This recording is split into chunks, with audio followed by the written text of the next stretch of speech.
एक बस जिच्यावर करोडो लोकांचा विश्वास आहे, शाळेत जाणाऱ्या मुलापासून ते कामावर जाणाऱ्या वडिलांपर्यंत. हीच ती लालपरी. पण आता ही लालपरी थोडी महाग झाली आहे. 15 एप्रिल पासून तुमचा प्रवास 10% महाग होणार. नमस्कार मित्रांनो, तुम्ही पाहतात ब्रेन बूम मराठी. आज आपण बोलणार आहोत एका अशा निर्णयाबद्दल जो थेट तुमच्या खिशावर परिणाम करणार आहे.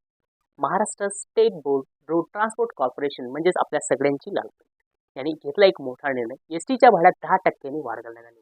पण प्रश्न आहे, ही वाढ का केली, याचा फायदा कोणाला आणि सर्वात महत्त्वाचं तोटा कोणाचा. एसटी म्हणजे फक्त बस नाही, ती आहे लाखो लोकांची लाईफलाईन. गावातून शहरासाठी जाण्यासाठी, विद्यार्थ्यासाठी, शेतकऱ्यासाठी, रोजंदारी कामगारासाठी आजही अनेक ठिकाणी रेल्वे नाही, मेट्रो नाही, फक्त एसटी आहे. म्हणूनच तिला म्हणतात गरिबांची एसी बस. तर आता जाणून घेऊया भाडेवाढ काय. आता थेट मुद्द्यावर येऊ. एसटी भाड्यात 10% वाढ लागू लागू करण्याची तारीख आहे 15 एप्रिल 2026. ही आहे हंगामी भाडेवाढ. याला आपण सेशनल हाईक म्हणतो. जर तुमचं तिकीट 100 रुपये असेल तर आता तुम्हाला द्यावे लागतील 110 रुपये. लहान वाटतो, पण रोज प्रवास करण्यासाठी ही मोठी रक्कम आहे. तर यावरती लोकांची प्रतिक्रिया काय आहे?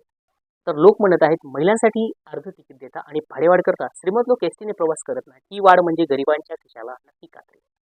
हे फक्त शब्द नाही, ही आहे सामान्य माणसाची वेदना. मग हीच वेळ का निवडली? सर्वात मोठा प्रश्न होता, ही वाढ आत्ताच का? उत्तर आहे, उन्हाळा, शाळांना सुट्ट्या, गावाकडे जाण्याचा सीझन, लग्न सराई. याच काळात एसटी मध्ये सर्वात जास्त गर्दी असते आणि गर्दीचा हंगाम सुरू होतो. आणि नेमकं याच वेळी भाडेवाढ केली. थोडं डीप मध्ये जाऊ. एसटी महामंडळाला का करावी लागते भाडेवाढ? डिझेलचे वाढते दर, मेंटेनन्स खर्च, कर्मचाऱ्यांचा पगार, लॉस. होय, एसटी अनेक वर्षापासून तोट्यात चालत आहे. म्हणूनच हा निर्णय आर्थिकदृष्ट्या योग्य असू शकतो, पण सामाजिकदृष्ट्या योग्य आहे का?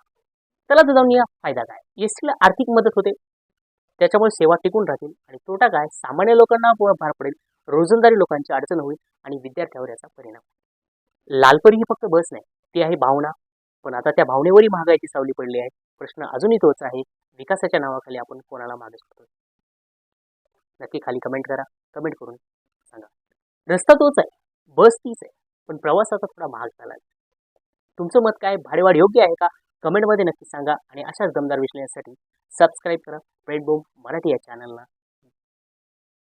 पुन्हा भेटूया एका अशी टॉपिकसह. तोपर्यंत जय हिंद, जय महाराष्ट्र, जय भारत.